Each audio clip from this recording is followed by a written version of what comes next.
Welcome to SPEW, Spectrum People Enjoying Wizardry. I'm Queerness, and I have Asperger's Syndrome. I'm Lavender, and my daughter Abby Gadabby has nonverbal autism. And I now call this special meeting of SPEW to order.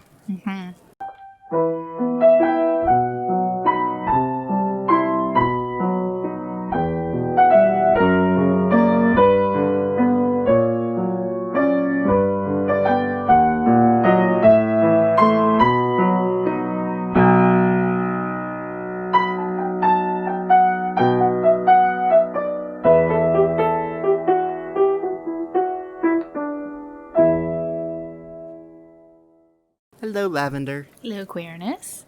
How are you? Not too bad. How are you?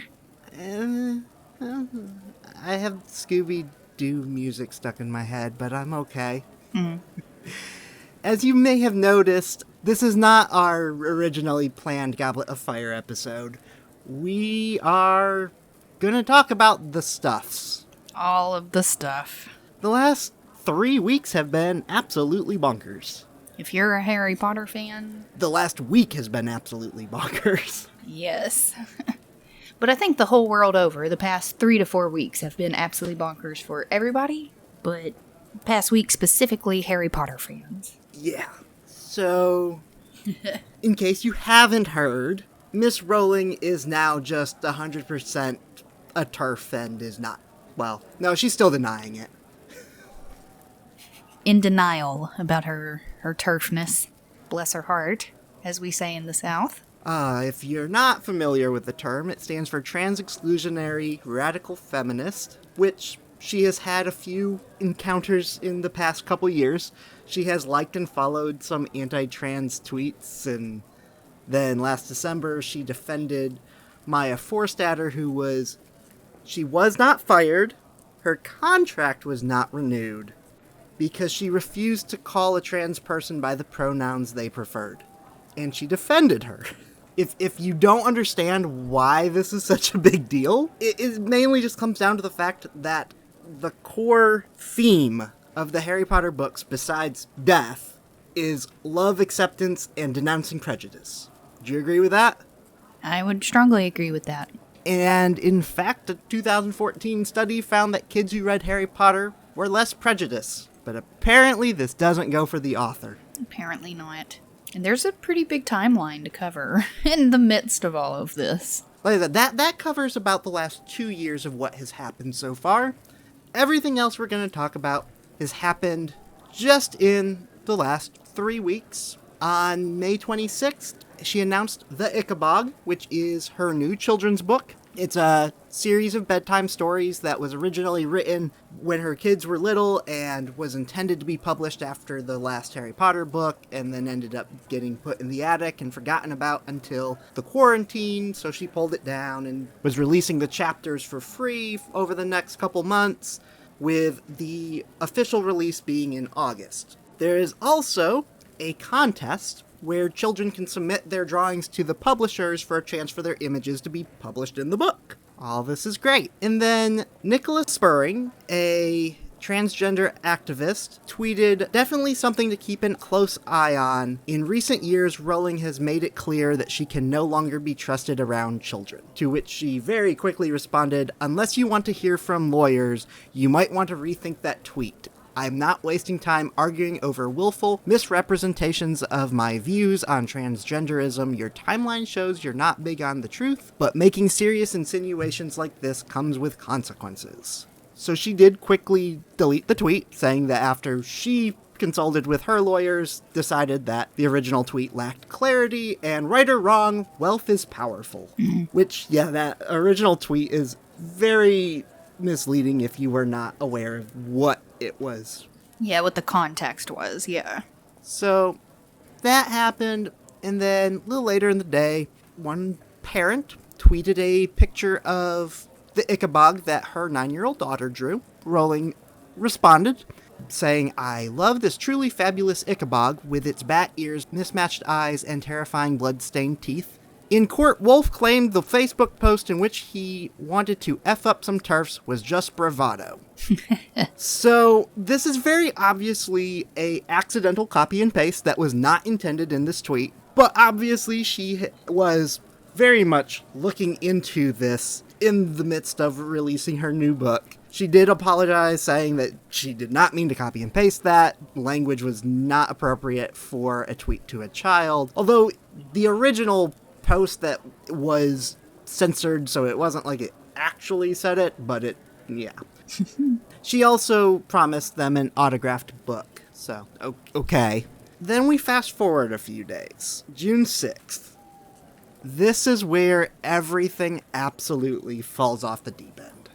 She shared a article with the headline, "Creating a More Equal Post-COVID-19 World for People Who Menstruate," to which she tweeted, "People who menstruate. I'm sure there used to be a word for these people. Someone help me out. Wombin, wimpend, woombund." So, yeah, I can't understand why she thought this would be a good thing to tweet. Just in general, period. Like, what? This is very blatantly...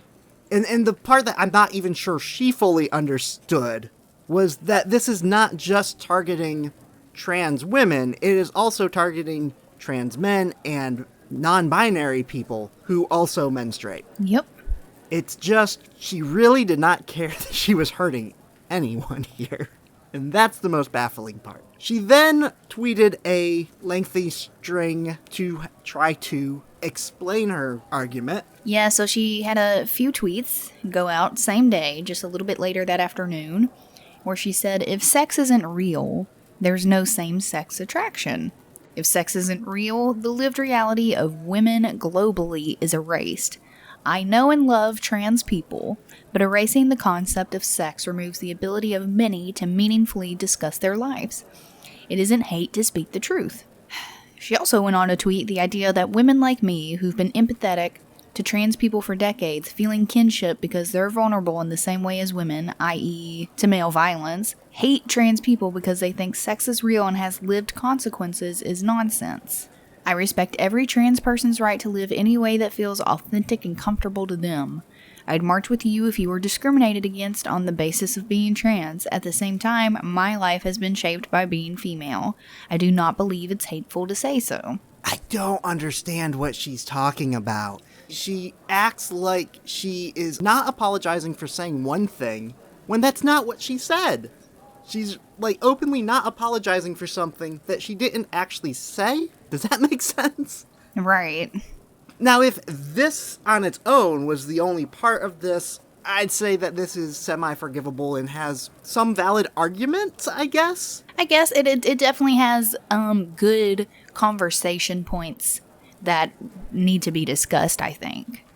Especially if people are on the fence on how they feel about trans individuals. I think that this would bring up some good conversation points that could be talked over. Yes. Okay, so I was at a party last night, and I was talking to one of my friends who is also a woman. She was born a woman at birth, you know, assigned female at birth. There we go. And we were talking about this, and I just asked her, I said, do you feel like trans women, you know, threaten your existence or invalidate our existence as women and our female experience in the world just by existing? And we both came to the conclusion that no, they don't at all. If anything, somebody who's born a male and transition to female because that's how they feel is their most authentic self, I feel like they probably understand it better than some women who just don't want to see it in their real life. They can see it from a man's point of view and a woman's point of view. Right. And so they probably have a better understanding of the experiences that we try to talk about as women that happen to us. So she's just wrong.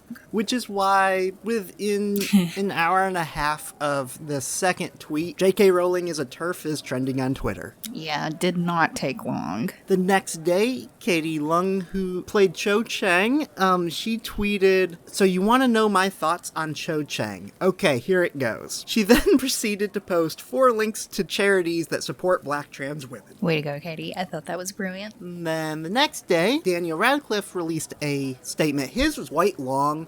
He posted it to the Trevor Project, which is a LGBTQ suicide prevention charity that he works with. So this is just a excerpt from this, but he says, "While Joe is unquestionably responsible for the course of my life has taken, as someone who has been honored to work with and continues to contribute to the Trevor Project for the last decade, and just as a human being, I feel compelled to say something at the moment. Transgender women are women. Any statement to the contrary erases the identity and dignity of transgender people and goes against all advice given by professional healthcare associations who have far more expertise on the subject matter than either Joe or I." Which was well said, Daniel. Very, very much well said. And I also want to point out that Daniel Radcliffe has been working with the Trevor Project for quite a bit. He's been working with them for, longer than this issue with Joe has been going on, at least.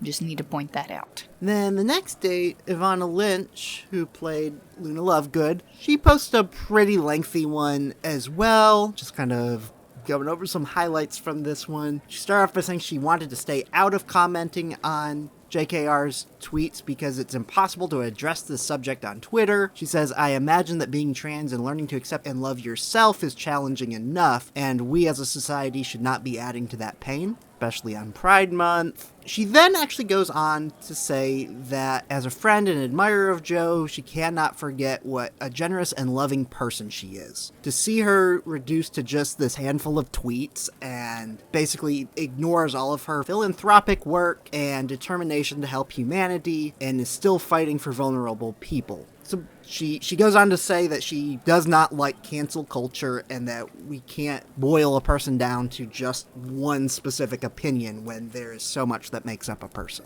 It's actually very, very well written, and I recommend reading it if you can find it. The problem is, 2 days later, she has deleted her Twitter account.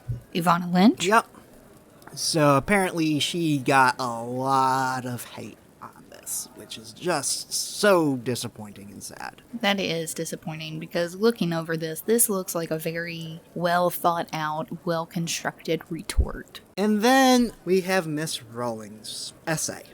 Yes, her literal essay. Which she has titled, "J.K. Rowling Writes About Her Reasons for Speaking Out on Sex and Gender Issues." And contrary to what several news outlets were saying, this is not an apology. Never once was it an apology. It makes no attempt to apologize at all. It is merely her attempting to explain her side by making herself look like the victim. So, I've got 2 pages of notes here, and these are just highlights. And yes, I did read this thing multiple times, and every time I did, I found something else where I'm just like, wait, what? Yeah, this one was kind of a roller coaster ride. So buckle up, y'all.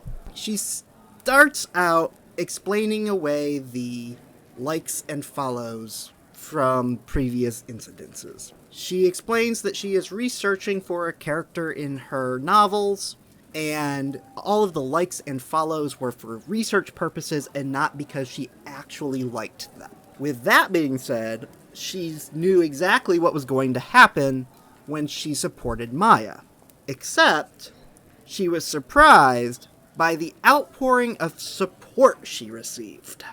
So people out there fueled this and made it worse. She then goes on to explain what a TERF is, and this is when the first thing that I saw that I go, wait, did she really just say that? So here's the quote. "Ironically, radical feminists aren't even trans exclusionary. They include trans men in their feminism because they were born women." I shouldn't laugh, but it's so awful.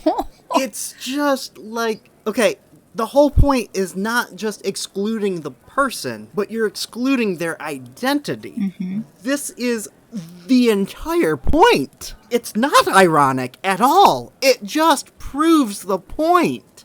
She then goes on to list the 5 reasons she is against the new trans activism. She does multiple times try to point out that she is specifically against the specific new activism and not against anything that's happened up until recently, supposedly. So her first argument is the charities she works with, specifically charities that focus on women and children and female prisoners and survivors of domestic abuse, which I'm still a little confused as to how that is an argument. Yeah, I don't get how this correlates. Then she goes on to say that she's, very active in MS research because her mother died from it, and it's a disease that treats men and women very differently. Okay, this is so far the most valid point she has made, and it's relatively minor in the grand scheme of everything else she's talking about.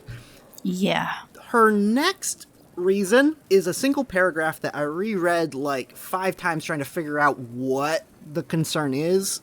And I think what I boiled it down to is she is concerned about safeguarding education and children's charities.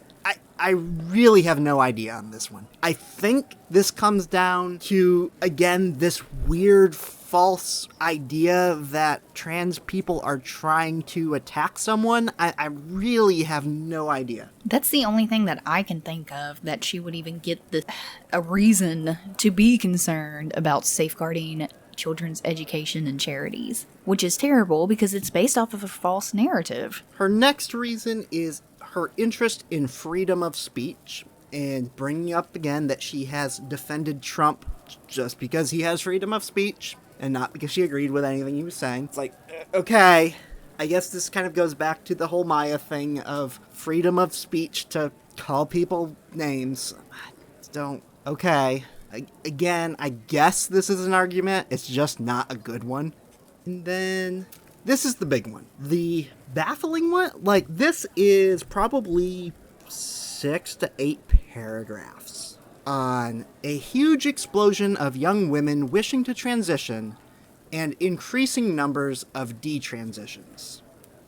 So you would think she would spend these 6 paragraphs talking about these increasing numbers of detransitions. But no, she instead spends several paragraphs talking about the huge explosion of young women wishing to transition. Starts off by saying that 10 years ago that the majority of people wanting to transition were male, and now the UK has a 4,000% increase in girls being referred for treatment. Notice this is not wishing anymore. It's now being referred to treatment. Mm-hmm. Like, there is a difference here. But then, autistic girls are hugely overrepresented in their numbers. This is all she says on this subject. It serves absolutely no point in her argument whatsoever. It is technically true. The actual statistics is 14% of autistic girls versus 4% of neurotypical girls wishing to transition. Okay. A little more than 3 times the average. But I still have no idea what this argument...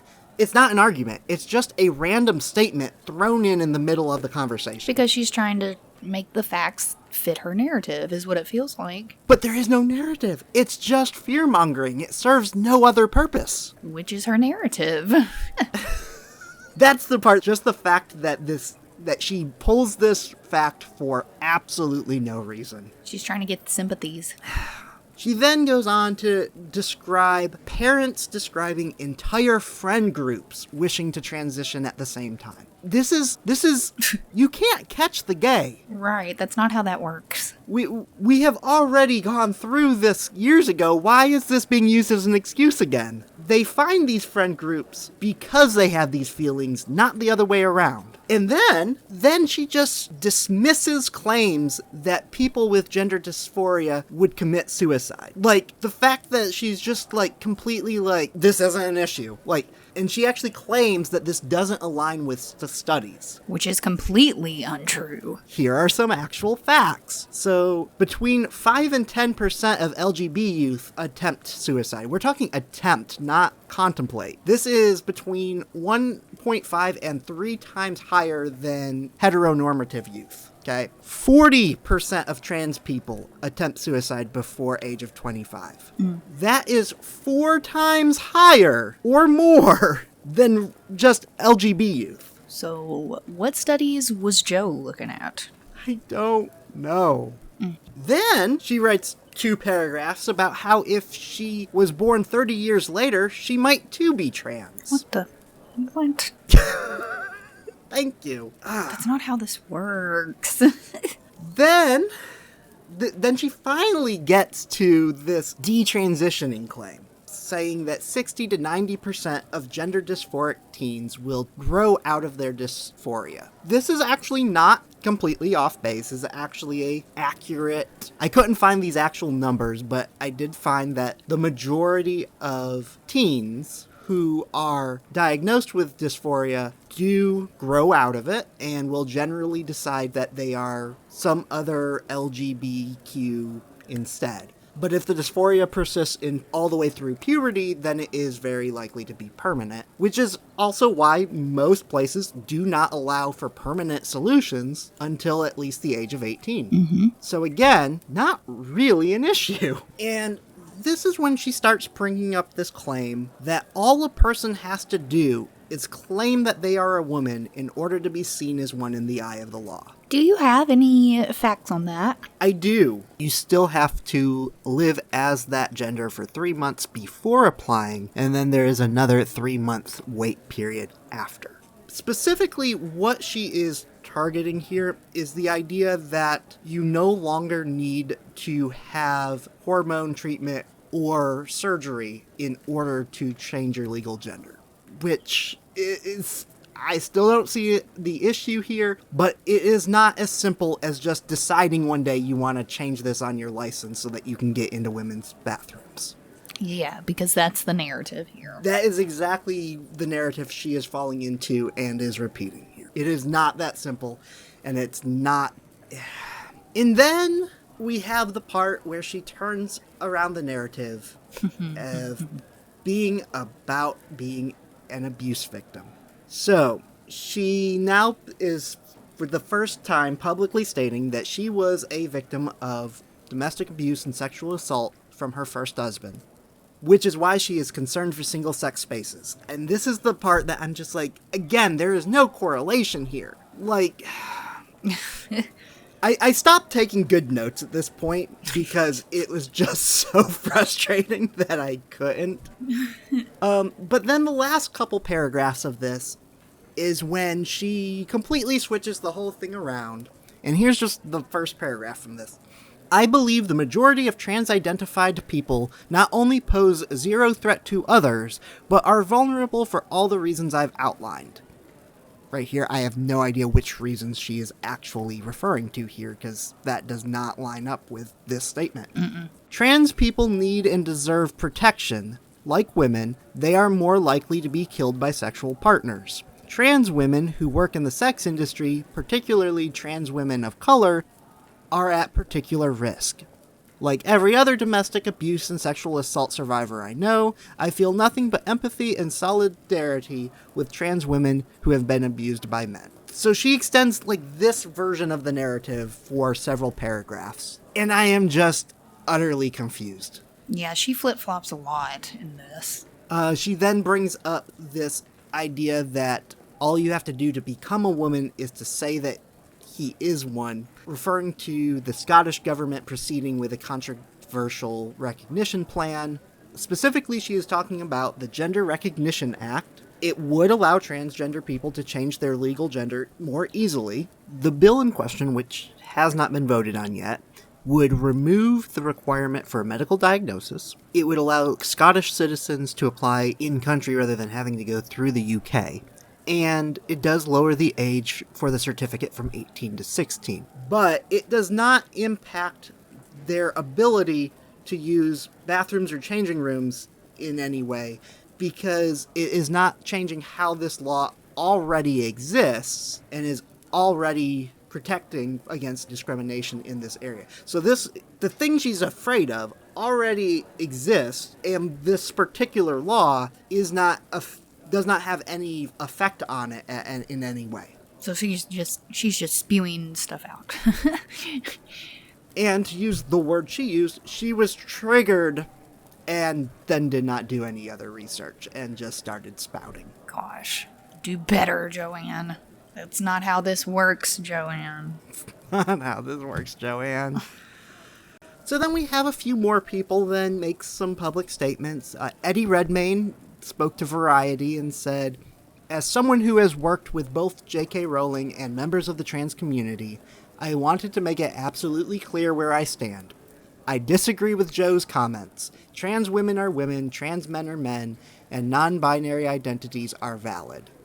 I would never want to speak on behalf of a community, but I do know that my dear transgender friends and colleagues are tired of this constant questioning of their identities, which all too often results in violence and abuse." Do you think she is saying she doesn't want men to be women because they're more likely to get abused then? That's not what she's saying. No. I really am so confused by what that... Well, her statement was baffling, and it didn't really seem to follow a clear train of thought. It was literally just spewing random things, saying, this is why I think this way, and none of it really added up. Which is also baffling to me, the number of people I was seeing who was actually rebuttaling against all these other comments, saying, you're only going by the tweets, you didn't read her essay, it was very logical and thought out. I'm like, no! Did you read the essay?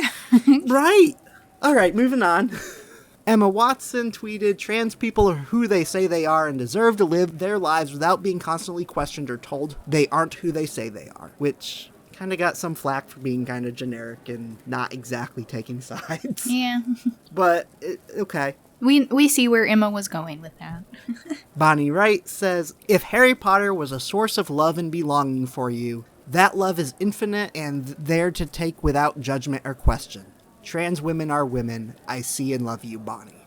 Again, this one's a very simple but very nice statement. Mm-hmm. And then The Sun gets involved. The Sun is a UK tabloid, and they were accused of glorifying domestic abuse with the headline, "I slapped JK and I'm not sorry." Oh, wow. So they found her first husband, whose short statement is, "I slapped Joanne, but there was not sustained abuse. I am not sorry for slapping her." Wow. So, yeah, I don't know what to think of this. This is just like... That's terrible, even for a tabloid to even...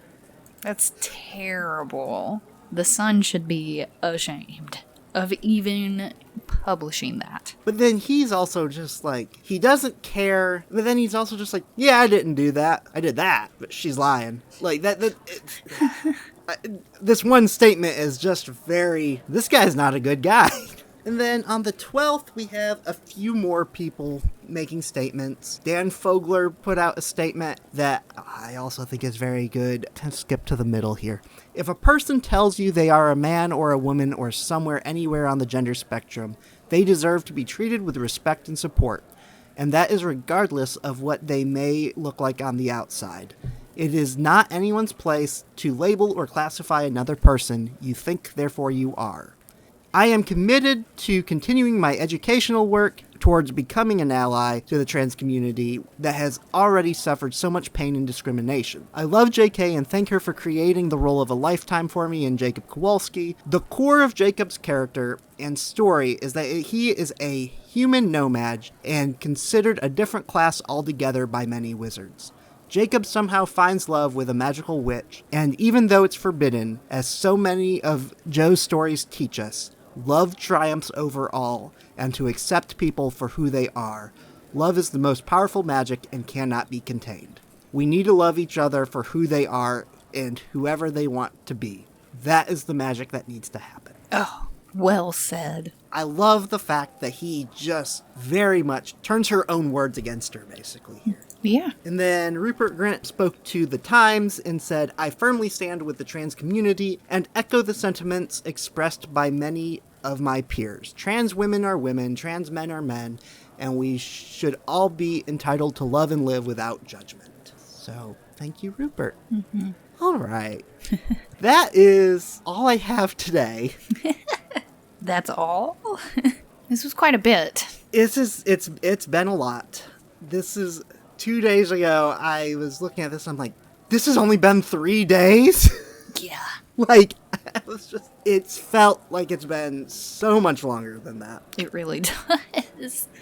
Feels like this has been going on forever, but no, it's just been this past week. I think that's it. We don't have any news or trivia this week. This was just kind of a special, I don't want to say a bonus episode, but this was just a special episode talking about the most recent events in the Harry Potter world. If you would like to get involved in the conversation or would like to share any observations about autism and the Harry Potter world, please reach out to us. Send us owl mail at spewcast@gmail.com, or you can send us a howler by sending a voice recording there, or by calling 407-706-SPEW. That's 407-706-7739. Or there's a link to record in the description as well. Mm-hmm. You can also visit us on spewpod.uk. We are also on Twitter at Spectrum People. On Facebook, it's facebook.com/spewcast. We're also on Instagram at spewpod and TikTok at spewcast. We would also like to thank Joan Burr for our theme music, as always. Until next time, I'm Queerness. And I'm Lavender. And as Nina Lovegood says, don't worry, you're just as sane as I am. Bye. Bye.